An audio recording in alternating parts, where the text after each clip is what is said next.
जय हिंद, जय हिंद। सबसे पहले मंच पे सम्मानित सभी मेरे भाई, मेरी बहनें और मेरे नौजवान युवा पीढ़ी, आप सभी को गणतंत्र दिवस की हार्दिक शुभकामनाएं देती हूँ, बधाई देती हूँ। अभी मौलाना नसीम जी ने बहुत कुछ हमें बताया कि झंडे का जो 3 कलर के अंदर हमारा झंडा है, वो तीनों कलर का क्या क्या मकसद है, क्या क्या उसका मीनिंग है। तो ऐसे ही जब हम लोग बैठते हैं किसी सामाजिक कार्यक्रम में, किसी पॉलिटिकल कार्यक्रम में, तो युवा पीढ़ी को मैं विशेषकर कहना चाहूँगी कि इस तरह के कार्यक्रमों में आप लोग ज़रूर आएँ, कि बहुत कुछ सीखने को मिलता है। आपको भी मालूम होगा कि आज़ादी हमें कैसे मिली है। सन 1947 से पहले जब हमारा देश एक था, हमारे देश का बंटवारा नहीं हुआ था, तो इस देश की आज़ादी के लिए हिंदू ने भी कुर्बानी दी है, मुस्लिम ने भी कुर्बानी दी है, सिख ने भी कुर्बानी दी है, ईसाई ने भी कुर्बानी दी है। तो इस देश को बचाने के लिए सभी धर्मों ने कुर्बानियाँ दी है। आज जब सन 1947 में देश आज़ाद हुआ तो हमारे देश का कानून नहीं बना था। सन 1950 के अंदर हमारे देश का कानून बना। बाबा साहब भीमराव अंबेडकर जी द्वारा इस कानून की स्थापना हुई, और मैं मन से सल्यूट करती हूँ बाबा साहब को कि उन्होंने सभी धर्मों के लोगों को इसके अंदर, संविधान के अंदर समानता का अधिकार दिया। उन्होंने हिंदू को भी समानता का अधिकार दिया, उन्होंने मुस्लिम को भी दिया, सिख को भी दिया, ईसाई को भी दिया। और मैं एक महिला हूँ, विशेषकर यहाँ मेरी महिलाएं बैठी हैं, मैं एक बार इनको ज़रूर बताऊंगी कि आज अगर मैं यहाँ खड़ी हूँ और आप लोग, अगर कोई डॉक्टर है, कोई इंजीनियर है, कोई फौज में हमारी महिला कोई पायलट है, अगर उसका सारा चीज जाता है तो बाबा साहब भीमराव अंबेडकर जी को जाता है।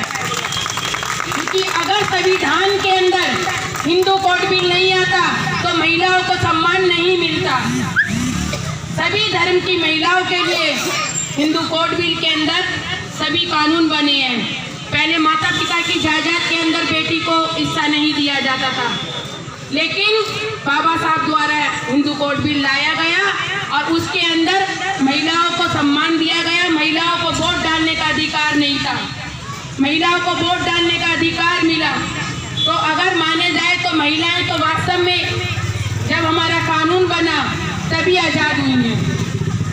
तो मैं यही कहूँगी, बाहर हैदर भाई से अभी बात हो रही थी स्वच्छता अभियान की, मैं क्योंकि ये पॉलिटिकल मंच नहीं, ये सामाजिक मंच है, इधर मैं ज़्यादा स्वच्छता अभियान के बारे में नहीं बोल सकती, क्योंकि वो कैसे चला, क्या हुआ उसका, उसमें बहुत खामियां हैं।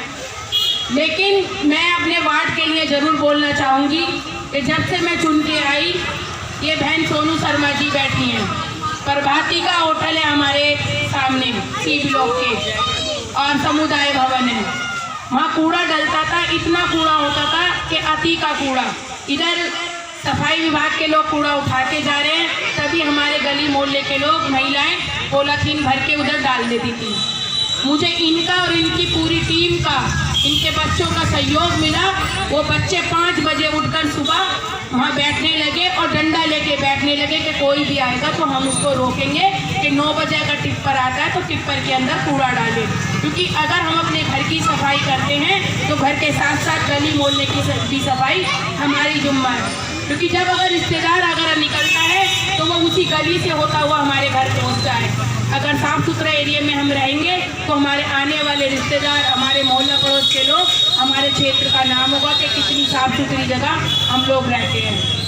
ऐसे ही पुलिस चौकी के पास कूड़ा पड़ता था, मैंने स्थानीय लोगों की मदद से उस कूड़े को भी रोका।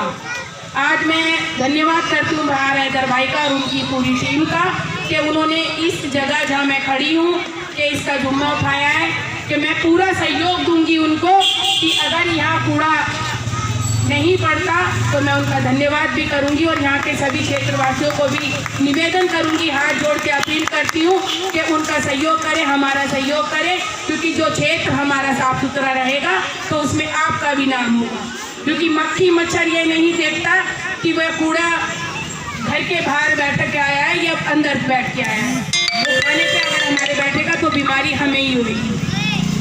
मैं तहे दिल से आभार व्यक्त करती हूँ कि इस तरह के अगर मेरे भाई निकल के आए, वो बेशक अवाम हिंद एक पत्रकार है, लेकिन अगर पत्रकार भी ये ठान ले कि मुझे भी अपने क्षेत्र के अंदर अपना सहयोग करना है, अपना सहयोग इस तरह करना है कि अपने देश को, अपने क्षेत्र को, अपनी राजधानी को सफाई में बदलना है, तो मैं समझ सकती हूँ कि सभी का सहयोग अगर हमें मिले, चाहे नेता हो, चाहे हमारे सामाजिक कार्यकर्ता हो, चाहे हमारे क्षेत्र की जनता हो, अगर हम सब मिल के काम करेंगे तभी हम कामयाब होंगे, नहीं तो वरना आप सभी को पता है कि कहीं ना कहीं हम फेल हो जाते हैं। तो आप सभी के सहयोग से ही हम लोग कामयाब होंगे। बहुत सुंदर कार्यक्रम आप लोगों ने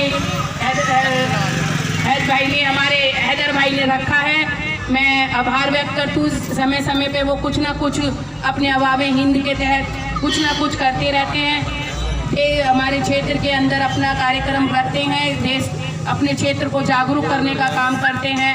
तो मैं ऐसे ही लोगों को, और जो मंच पे सम्मानित हमारे अभी बात कर रहे थे दिलसाद कॉलोनी की, हसन भाई की, पहले ये दिलसाद कॉलोनी दोनों एक थी और हसन भाई हमारे महासचिव हुआ करते थे। हसन भाई की देन है कि आज दिलसाद कॉलोनी को अगर एमसीडी ने टेक ओवर किया तो उसका सारा हसन भाई को और शंभुगम जी के हमारे उनको जाता है, दोनों को। यही दिलसाद कॉलोनी है जिसके अंदर पर घर से पैसा हसन भाई की जो RWA थी उन लोगों ने लिया, और दिल्ली की मुख्यमंत्री जब शीला जी थी 3 करोड़ 90 लाख रुपए हसन भाई नहीं थे, 3 करोड़ 90 लाख रुपए दिलसाद कॉलोनी से उगाकर उन्होंने दिल्ली सरकार को दिए, और तब जाके एमसीडी के अंदर टेक ओवर हुई दिलसाद कॉलोनी, क्योंकि उसके अंदर किसी का फंड नहीं लगता था ना। उस समय मैं भी हसन भाई के साथ ही थी और आज भी हूँ, उस समय नहीं आज भी हसन भाई के साथ हूँ, ऐसा नहीं है कि आज नहीं हूँ। जो अच्छे लोग होते हैं, मुझे दल से मतलब नहीं होता, मैं अच्छे लोगों के साथ हमेशा साथ खड़ी होती हूँ, क्योंकि उनका काम भी समाज के अंदर कहीं ना कहीं समाज को आगे ले जाने का काम होता है। मैं आप सभी का धन्यवाद करती हूँ, आप सभी को गणतंत्र दिवस की बधाई देती हूँ, शुभकामनाएं देती हूँ। पिछला साल हमारा काफ़ी मुसीबत भरा रहा है, ईश्वर से प्रार्थना करती हूँ, अल्लाह ताला से प्रार्थना करती हूँ कि आप सभी के जीवन में खुशियाँ रहें, आप सभी आबाद रहो और आने वाला साल हमारा खुशियाँ भरा हो। जय हिंद।